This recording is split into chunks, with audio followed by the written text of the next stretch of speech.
કોંગ્રેસ ઉપાધ્યક્ષ રાહુલ ગાંધી ગુજરાત પહોંચે તે પહેલા જ વિરોધનો સૂર ઉઠી રહ્યો છે।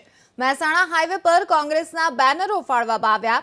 મહેસાણા બાયપાસ હાઈવે પર લગાવેલા બેનરો ફાડી કેટલાક લોકો ફરાર થઈ ગયા।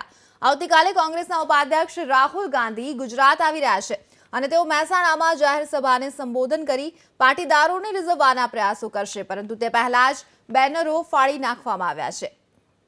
આપ જોઈ રહ્યા છો તે દ્રશ્યો, જે બેનર રાતના સમયે ફાડી નાખવામાં આવ્યા છે। આ બેનરો ફાડીને અજાણ્યા શખ્સો ફરાર થઈ ગયા।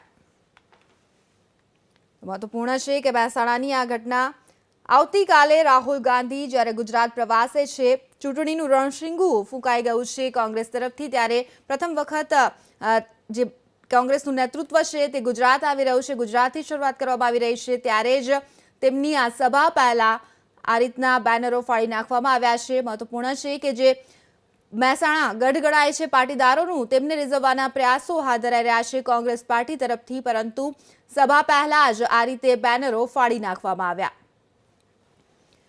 આવતીકાલે તેઓ જાહેર સભાને સંબોધન કરનાર છે રાહુલ ગાંધી ગુજરાતના પ્રવાસે, પરંતુ તે પહેલા જ આ રીતે જે બેનરો છે તેમને ફાડી નાખવામાં આવ્યા છે। મહત્વપૂર્ણ છે કે આ પહેલા પણ જે મહેસાણાના પાસ અને એસપીજી છે તે પણ કોંગ્રેસ પર સવાલ ઉઠાવી ચૂક્યા છે।